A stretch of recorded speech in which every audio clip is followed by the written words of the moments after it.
ચાલો સ્વાધ્યાય 11.2 પ્રશ્ન નંબર 5 નો ત્રીજો દાખલો 3 નો 5 ઘાત ગુણ્યા 10 નો 5 ઘાત ગુણ્યા 25 છેદમાં 5 નો 7 ઘાત ને 6 નો 5 ઘાત. આમાં પણ આપણે સાદું રૂપ જ આપવાનું છે, માટે આપણે જે રીતે કરતા છે તે રીતે જ જે સંખ્યા વિભાજ્ય હોય તેના અવયવ પાડીને અવયવ લખવાના ને પછી ઘાત સાદું રૂપ આપવાનું છે.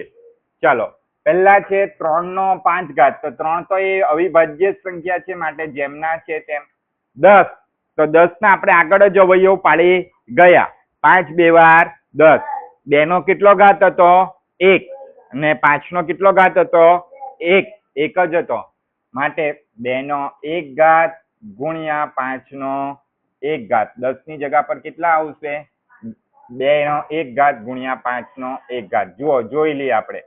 2 5 વાર 10 ને 5 1 વાર 5. તો આપણે આટલે 10 ની જગ્યા પર શું લખ્યું? 2 નો 1 ઘાત ગુણ્યા 5 નો 1 ઘાત. આવે છે ને, બંને એક એક વાર જ છે એટલે. હવે એ જ રીતે 25. 25 માં પણ આપણને ખબર જ છે 5 નો કેટલો ઘાત છે? 2 ઘાત. જુઓ 25 5 5 વાર 25 ને 5 1 વાર 5. તો 25 ની જગ્યા પર 5 કેટલી વાર છે? 2 વાર. એટલે 5 નો કેટલો ઘાત લખાશે? 2 ઘાત. થઈ ગયું? આ થઈ ગયું. ચાલો તો આપણે 25 ની જગ્યા પર 5 નો 2 ઘાત લખી દઈએ. થઈ ગયું? ચાલો છેદમાં 5 નો 7 ઘાત જેમના છે તેમ. ધ્યાન આપજો દરેક જણ. હવે 6 આવ્યું. 6 પણ કેવી સંખ્યા છે? વિભાજ્ય છે, એટલે આપણે એના પણ અવયવ પાડીશું. માટે અવયવ પાડીશું 6 ના. તો 2 3 વાર 6 ને 3 1 વાર 3. તો 6 માં પણ જુઓ, તમે જુઓ 2 1 વાર છે એટલે 2 નો 1 ઘાત, 3 1 વાર છે એટલે 3 પણ 1 વાર. તો 6 ની જગ્યા પર કેટલા લખાશે? 2 નો 1 ઘાત ગુણ્યા 3 નો 1 ઘાત. ચાલો, પણ આખાનો કેટલો ઘાત છે?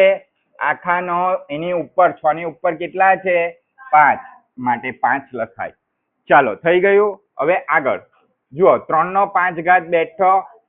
એટલે ધ્યાન આપજો, 2 નો 1 ઘાત છે, આ બહાર 5 ઘાત છે ને આખા કામુસની બહાર, એને આપણે વહેંચી દઈશું. 2 નો 1 ઘાત આખાનો 5 ઘાત, 5 નો 1 ઘાત આખાનો 5 ઘાત ગુણ્યા આ 5 નો 2 ઘાત અલગ છે પાછો, છેદમાં 5 નો 7 ઘાત ગુણ્યા 2 નો 1 ઘાત આખાનો કેટલો ઘાત આવશે? 5 ઘાત ગુણ્યા 3 નો 1 ઘાત આખાનો કેટલો ઘાત આવશે?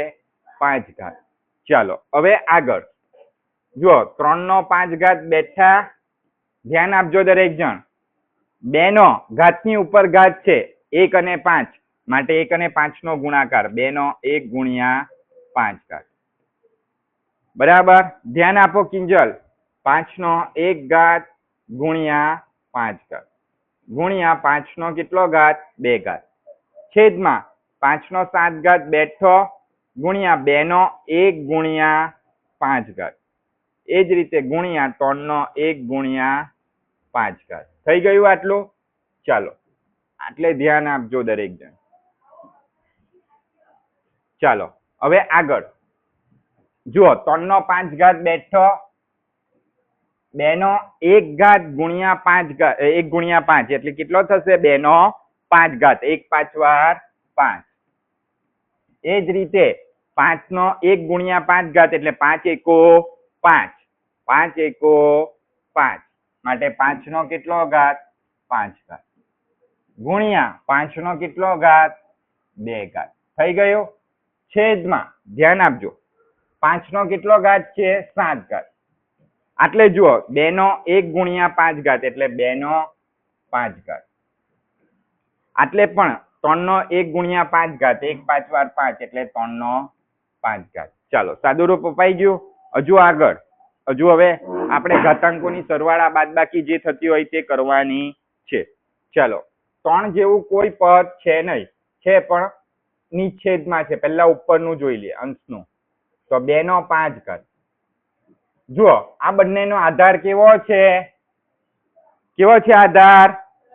સરખો છે ને, માટે વચ્ચે શાનું ચિહ્ન છે? ગુણાકાર એટલે ઘાતાંકોનો શું થશે? સરવાળો થશે.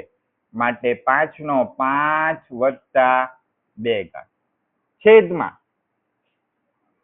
5/7 ઘાત બેઠો, 2/5 ઘાત પણ બેઠો. કેમ બેઠા? કેમ કે આમાં છેદમાં કોઈ પણ ના આધાર સરખા નથી એટલે એ બેઠા.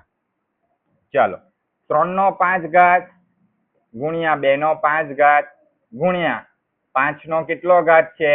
7 ઘાત છેદમાં 5/7 ઘાત 2/5 ઘાત ને 3/5 ઘાત.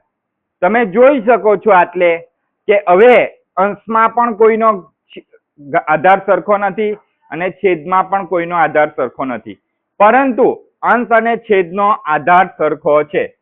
જુઓ આ 3/5 ઘાત છે તો છેદમાં આ 3 પણ કેટલો ઘાત થવાનો? 5 ઘાત. છેદમાં છે ને 3/5 ઘાત, બરાબર? આ છે ને છેદમાં 3/5 ઘાત. એ જ રીતે 2/5 ઘાત છેદમાં 2/5 ઘાત ગુણ્યા 5/7 ઘાત છેદમાં આ જુઓ દેખાય છે 5/7 ઘાત. આ બધા પદ કેવા થઈ ગયા? સરખા થઈ ગયા ને? આધાર અને ઘાતાંક પણ સરખા છે. જુઓ 3/5 ઘાત છેદમાં 3/5 ઘાત તમે કેન્સલ પણ કરી શકો, અથવા તો આપણો જે નિયમ છે તે પ્રમાણે કે આધાર સમાન હોય ને વચ્ચે ભાગાકારનું ચિહ્ન હોય તો ઘાતાંકોની શું કરવાની? ઘાતાંકોની ભાગાકારનું ચિહ્ન હોય તો બાદબાકી. શું કરવાનું? બાદબાકી. તો 5 માંથી 5 જશે તો કેટલા આવશે? 0 એટલે 3 નો શૂન્ય ઘાત. એ જ રીતે 2/5 ઘાત છેદમાં 2/5 ઘાત છે તો 5 માંથી 5 જશે તો કેટલો આવશે? 0 એટલે 2 નો શૂન્ય ઘાત. એ જ રીતે 5 નો પણ શૂન્ય ઘાત આવશે. જો કોઈનો પણ શૂન્ય ઘાત હોય તો જવાબ શું આવે? 1. માટે આપણે આ ડાયરેક્ટ કેન્સલ કરી નાખીએ છીએ. 3/5 ઘાત 3/5 ઘાત કેન્સલ, 2/5 ઘાત 2/5 ઘાત કેન્સલ, 5/7 ઘાત 5/7 ઘાત કેન્સલ. માટે જવાબ શું આવે છે?